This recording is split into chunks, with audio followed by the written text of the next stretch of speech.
सुप्रभातम प्रिय विद्यार्थियों, आज हम रघुवंश के 70वें श्लोक से अध्ययन करेंगे। 17वां श्लोक है। प्रातः यथोक्त व्रत पारणान्ते प्रास्तानिकं स्वस्ति अयनम प्रयुज्य तौ दंपति स्वाम प्रति राजधानी प्रस्ताप्यमास वसी वशिष्ठ। अन्वय। वसी वशिष्ठ प्रातः यथोक्त व्रत पारणान्ते प्रास्तानिकं स्वस्ति अयनम प्रयुज्य तौ दंपति स्वाम राजधानी प्रति प्रस्तापयामास। शब्दार्थ। प्रातः सुबह होने पर यथोक्त व्रत पारणा पूर्वोक्त गो सेवा रूप व्रत की पारणा कर चुकने के बाद प्रस्थान के समय होने वाले स्वस्त्यनम मंगल पाठ प्रयुज्य करके तब उन दोनों को दंपति पति पत्नी स्वाम अपनी प्रति और राजधानी की प्रस्ताव रवाना कर दिया, भेज दिया। जितेंद्रिय वशिष्ठ गुरु वशिष्ठ ने। हिंदी अर्थ। संयमी वशिष्ठ ने प्रातः होने पर पूर्वोक्त व्रत की पारणा कर लेने पर प्रस्थान संबंधी शुभ कारक आशीर्वाद आदि देते हुए उस दंपति अर्थात दिलीप व सुदक्षिणा को अपने राजधानी की ओर रवाना कर दिया। हिंदी व्याख्या। मुनि वशिष्ठ इंद्रियों को वश में रखते थे। उन्होंने जब राजा के पूर्वोक्त व्रत की पारणा अर्थात व्रत के बाद में ब्राह्मण आदि को भोजन व दान आदि कर चुकने पर राजा व रानी को प्रस्थान के समय शुभ आशीर्वाद दिया और फिर उन्हें अपनी राजधानी की ओर रवाना कर दिया। हिंदू धर्म शास्त्र के अनुसार व्रत के पूर्ण होने पर व्रतांत भोजन को पारणा कहते हैं, किंतु व्रतकर्ता के लिए पारणा के पूर्व ब्राह्मण आदि को भोजन करवाने तथा दान देने का भी विधान है। अतः राजा ने भी स्वकीय पारणा ने स्वयं भोजन किया। व्रत की समाप्ति के बाद उन दोनों को आश्रम में रहने की आवश्यकता नहीं थी। अतः मुनि वशिष्ठ ने उन्हें यशस्वी पुत्र प्राप्त हो इस प्रकार का शुभ आशीर्वाद देकर अपनी राजधानी की ओर भेज दिया। 71वां श्लोक। प्रदक्षिणीकृत्य हुतम उताशनम अनंतरम भ्रतु अरुंधतिम च धेनु सवस्सम च निर्भय प्रतस्ते सन्मंगलो तर प्रभाव। अन्वय। नृपय उत्तम उतासनम च भर्तुम अनंतरम अरुंधतिम च सवस्सम धेनु प्रदक्षिणीकृत्य सन्मंगलो उदग्रतर प्रभाव प्रतस्ते। शब्दा। प्रदक्षिण परिक्रमा लगाकर हुतम हवन सामग्री को अग्नि को अनंतरम बाद में भृतु वशिष्ठ के अरुंधति वशिष्ठ की पत्नी के च और धेनु नंदिनी की सवस्सम बछड़े सहित च और नृप राजा दिलीप ने प्रतस्थ प्रस्थान किया। सन्मंगलोदग्र तर प्रभाव शुभ आशीर्वाद से अधिक तेज प्राप्त करके। हिंदी अर्थ। राजा दिलीप हवन की गई अग्नि की पति वशिष्ठ के बाद अरुंधति की और बछड़े सहित गोनंदन की प्रदक्षिणा करके सुमंगल कृत्यों से तीव्र तेज से युक्त होकर चल पड़ा। हिंदी व्याख्या। जब मुनि ने अग्निहोत्र कर लिया तो दिलीप और सुदक्षिणा ने उस यज्ञाग्नि की प्रदक्षिणा की। इसके बाद उन्होंने पहले तो ऋषि वशिष्ठ की और तदनंतर ऋषि पत्नी अरुंधति की प्रदक्षिणा की। फिर उन दोनों ने नंदिनी और उसके बछड़े की भी परिक्रमा की। इस प्रकार यज्ञाग्नि ऋषि दंपति एवं सवस्सा गो की प्रदक्षिणा करना शुभ मंगल कार्य था, जिससे कि राजा का प्रताप बहुत ही बढ़ गया। इस प्रकार के तेज को धारण करते हुए राजा अपने महिषी के साथ चल पड़े। हिंदू धर्म शास्त्र अनुसार यात्रा के पूर्व यज्ञाग्नि गुरु तथा गो आदि की प्रदक्षिणा करने का विधान है। इससे यात्रा निर्विघ्न तथा सफल हो जाती है। 72वां श्लोक। श्रोताभिराम धनिनाम रथेन स धर्म पत्नी सहित सहिष्णु याव अनुघात सुखेन मानन स्वेनैव पूर्णेन मनोरथ। अन्वय। धर्म पत्नी सहित सहिष्णु श्रोत्राभिराम धनिना अनुघात सुखेन पूर्णेन स्वेन मनोरथेनैव रथेन मार्गम ययौ। शब्द। श्रोत्राभिराम ध्वनिना कर्ण कानों को प्रसन्न करने वाली ध्वनि से रथेन रथ से स वह धर्म पत्नी सुदक्षिणा के साथ सहनशील ये चला गया। अनुद्घात सुखेन बिना ऊंचा नीचा चले सुखपूर्वक मार्ग पर स्वयं अपने इव समान पूर्ण सुविधा से युक्त या सफल मनोरथ अभिलाषा से। इंदियर धर्मपत्नी सुदक्षिणा को साथ लेकर सहनशील राजा दिलीप ऐसे रथ पर बैठकर मार्ग पर चल पड़े जिसकी ध्वनि कानों के लिए मधुर थी, जिस पर चलते समय ऊंची नीची धरती न होने से बड़ा आराम मिल रहा था, जो आवश्यक सुविधाओं से भरा हुआ था। यह रथ अपने पुत्र प्राप्ति रूप मनोरथ के समान था, क्योंकि इस मनोरथ का सुनना कर्णप्रिय था और इस मनोरथ के पूर्ण हो जाने पर सुख में कोई बाधा नहीं आ सकती थी और यह मनोरथ प्रसन्नता की दृष्टि से सर्वथापूर्ण था। हिंदी व्याख्या। राजा दिलीप और सुदक्षिणा रथ पर बैठकर राजधानी की ओर जाने वाले मार्ग पर चल पड़े और रथ की ध्वनि कर्णप्रिय थी। मार्ग की भूमि समतल होने से रथ पर चलना सुखदायक था। रथ में आवश्यक सुविधाएं उपलब्ध थी। इस दृष्टि से रथ की तुलना मनोरथ से की गई है। मनोरथ का अर्थ मन का रथ, अर्थात अभिलाषा को मन का रथ माना गया है। मन एकाधिक अभिलाषाओं पर ही बैठकर भ्रमण करता है। ऐसे मनोरथ के बारे में सुनना अच्छा लगता है। मनोरथ के मार्ग में कभी बाधा नहीं आती, क्योंकि ये धरती पर नहीं चलता और मनोरथ सदा पूर्ण होता है, न कि अधूरा। 33वां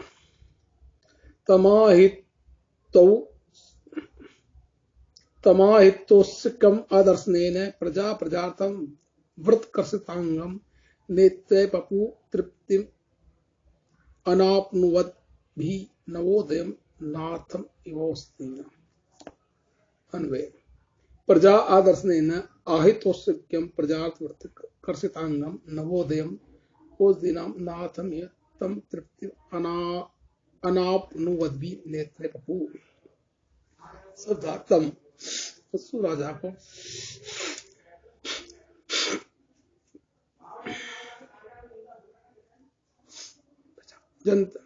तम उस राजा को आए तो उत्कंठा स्थापित करने वाले अगर नहीं दिखाई देने से जनता के लोग प्रजार्थ व्रत कर संतान के लिए तप करने से दुबले हुए वाले नैनों से पपु पिया अर्थात देखा, तृप्ति संतोष को अनापनुवद भी प्राप्त नहीं करने के कारण नवोदिम ताजा नातम स्वामी को युव समान ओस दिनम वनस्पतियों की। इंदियर प्रजा ने न देखने के कारण उत्सुकता उत्पन्न करने वाले, संतान प्राप्ति के लिए वृत्त के अंगों छीन कर देने वाले, नवीन वरदान रूप अविद्य से युक्त और द्वितीय के चंद्रमा के समान उस राजा को देखकर भी तृप्त न होने वाली आंखों से देखा। हिंदी व्याख्या। प्रजा ने कई दिनों से राजा को नहीं देखा था, अतः उसे देखने के लिए प्रजा उत्कंठित थी। राजा ने संतानार्थ गो सेवा का व्रत लेते हुए अपने शरीर को कृष कर डाला था, किंतु नंदिनी से पुत्र प्राप्ति का वरदान उसके अभ्युदय का द्योतक था। इस प्रकार वह राजा द्वितीय के चंद्रमा के समान दर्शनीय था, क्योंकि सभी लोग शुक्ल पक्ष की द्वितीया को चंद्र दर्शन के लिए उत्सुक रहते हैं और कृष्ण पक्ष के साथ साथ उदय होने से वो उस चंद्रमा की कलाएं क्षीण होती है। किंतु द्वितीया के दिन चंद्रमा का अनुदन उदय से युक्त होते हुए पूर्णिमा को जाते हुए निरंतर अभ्युदय प्राप्त करता है। ऐसे द्वितीया के चंद्रमा देखने पर भी जैसे लोगों के नहीं अर्थ रहते, वैसे राजा दिलीप को देखकर लोगों की आंखें नहीं हुई। 74वां श्लोक है। पुरंद्र श्री पुरम उत्पातकम प्रविश्य पोरै अभिनंद्यमान भुजे भुजंगेन्द्र समान सारे भूय संभू में मधुर मास संजय। अन्वय। पुरंदर श्री स पोरै अभिनंद्यमान सन उत्पताकम पुरम प्रविश्य भुजगेन्द्रम समान सारे भुजे भूय भूमे धुरम आस संजय। शब्दार्थ है। पुरंदर श्री इंद्र तुल्य शोभा वाले पुरम नगर में उत्पतकम पताकाएं फहराने वाले प्रविश्य प्रवेश करके पूरे नागरिकों द्वारा अभिनंदन स्वागत किया हुआ भुजे भाव पर भुजगेंद्र समान सारे सरपरा शेषना के समान शक्ति वाले भूए फिर से उस राजा दिलीप ने भू में पृथ्वी के दूरम भार को असंधारण किया। इंद्र के समान शोभा वाले वह राजा नागरिकों द्वारा अभिनंदित होते हुए ऊंची पताकाओं से नगर में प्रविष्ट हुआ और उसने नागराज शेषना के समान बलशाली भुजदंड पर पृथ्वी या राज्य का भार पुनः स्थापित किया। हिंदी व्याख्या। राजा दिलीप की शोभा इंद्र के समान दिखाई दे रही थी। नागरिकों ने नगर में प्रवेश के समय उसका अत्यधिक स्वागत किया। नगर में प्रवेश करने के बाद उसने संपूर्ण राज्य या पृथ्वीमंडल के संरक्षण का भार अपनी भुजाओं पर उसी प्रकार संभाल लिया जैसे नागाधिपति से स्नाग अपने शस्त्रपणों पर संपूर्ण पृथ्वी का भार उठाए रखता है। दिलीप द्वारा शासन भार संभाल लेने सभी लोग उसी प्रकार सुरक्षित हुए जैसे कि शेषनाग के मस्तक पर टिकी हुई पृथ्वी सुरक्षित रहती है। इस प्रकार इस पत्ति में दिलीप की शुद्ध शासन व्यवस्था का अनुमान हो सकता है। 75वां और अंतिम श्लोक है। अथ नयनम समुत्थतम ज्योतिरत्रिव द्यौ सुरसरी दिव तेजो वहनी निष्ठयूतम मैशम नरपति कुलभूत ग्रमादत्त रागी गुरु भी अभिनिविष्टम लोक पालानुभावई।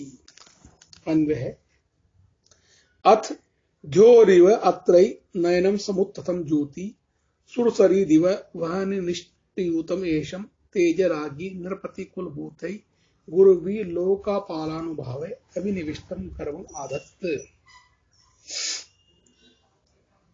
शब्दार्थ है अथ इसके बाद